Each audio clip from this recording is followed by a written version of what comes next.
हम देख रहे हैं चुंबकीय क्षेत्र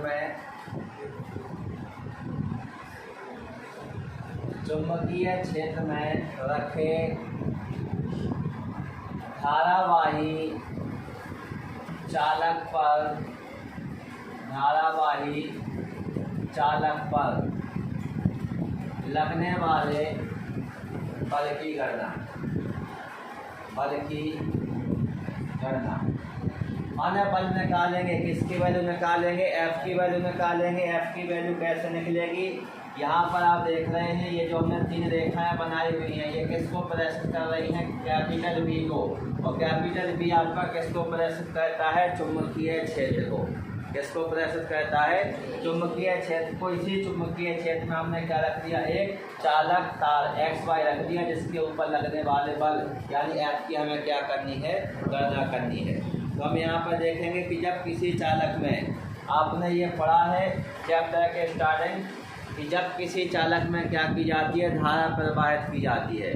जब किसी चालक में, तो इसमें हम क्या कर देते हैं? आई यानी धारा को प्रवाहित कर देते हैं। जब किसी चालक में क्या की जाती है? धारा प्रवाहित की जाती है, तो चालक के चारों ओर, किसके चारों ओर?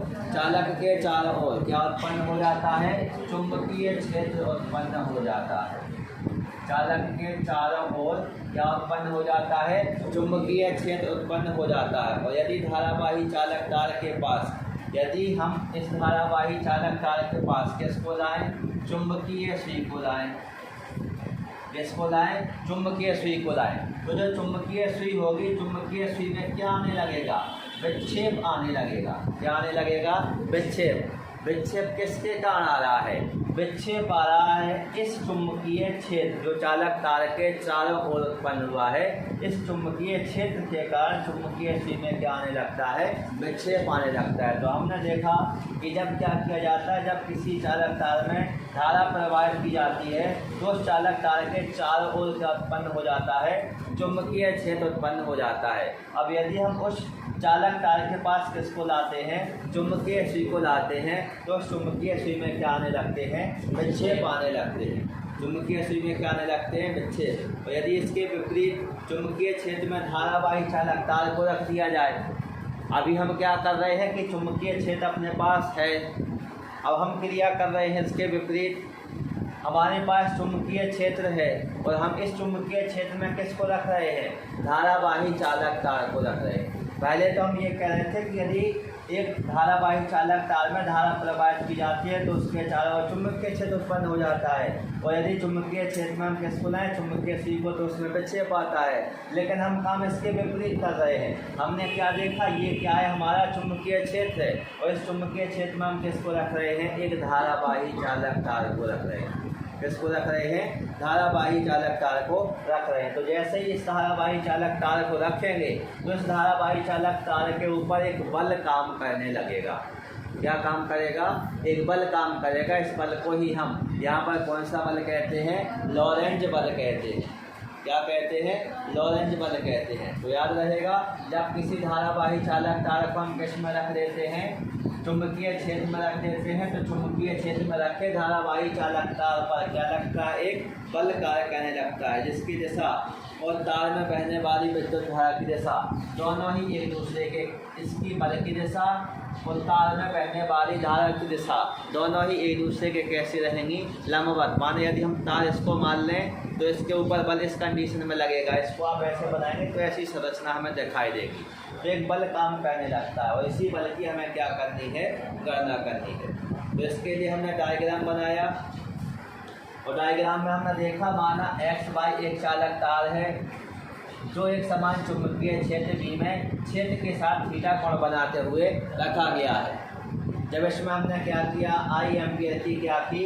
विद्युत धारा प्रवाहित की। कौन सी धारा प्रवाहित की? आई एम्पियर की धारा प्रवाहित की। जैसे ही धारा प्रवाहित करेंगे, तो इस तार के ऊपर क्या काम करेगा? बल। तो लगने वाला बल, तो लगने वाला बल यानी क्या हो गया?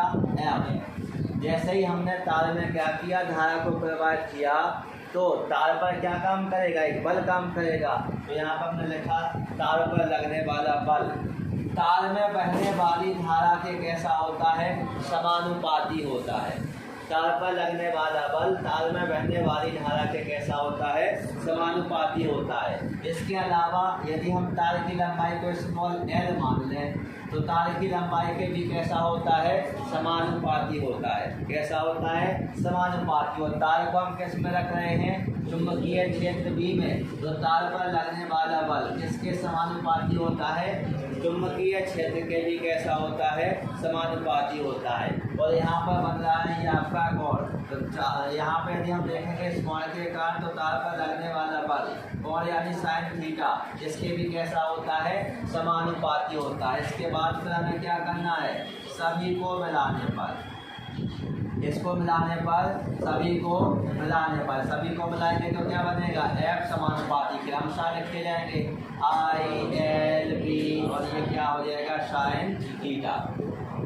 F समानुपाती क्या बन जाएगा, ILB साइन थीटा। अब हमें क्या करना है, समानुपाती के चिन्ह को हटा देना है, तो F बराबर क्या हो जाएगा, KILB साइन थीटा। देखो कितना सरल क्वेश्चन है। इसमें यदि आप देखेंगे k की वैल्यू कितनी रख दी जाए, 1, a की वैल्यू कितनी रख दी जाए, 1, तो क्या प्राप्त हो जाएगा, F बराबर ILB साइन थीटा। तो अब आप यदि इस डायग्राम को देखें, इस डायग्राम पर जो बल लग रहा है वो किसके अनुक्रमानुपाती है, वो है उस तार में बहने वाली धारा के। तो अब बताइए कि यदि हम धारा के मान को बढ़ा दें तो लगने वाले बल की मात्रा भी कैसी हो जाएगी, बढ़ जाएगी, क्योंकि कैसे है ये, समानुपाती में है। यदि तार की लंबाई को भी क्या कर दिया जाए, बढ़ा दिया जाए, तो भी बल के मान में क्या हो जाएगी, वृद्धि हो जाएगी। क्यों, क्योंकि बल और तार की लंबाई दोनों एक दूसरे के कैसे हैं, समानुपाती में है। और जो चुंबकीय क्षेत्र है B, चुंबकीय क्षेत्र का यदि मान बढ़ा दिया जाए तो भी लगने वाले बल के मान में क्या हो जाती है, वृद्धि हो जाती है। बात समझ गए।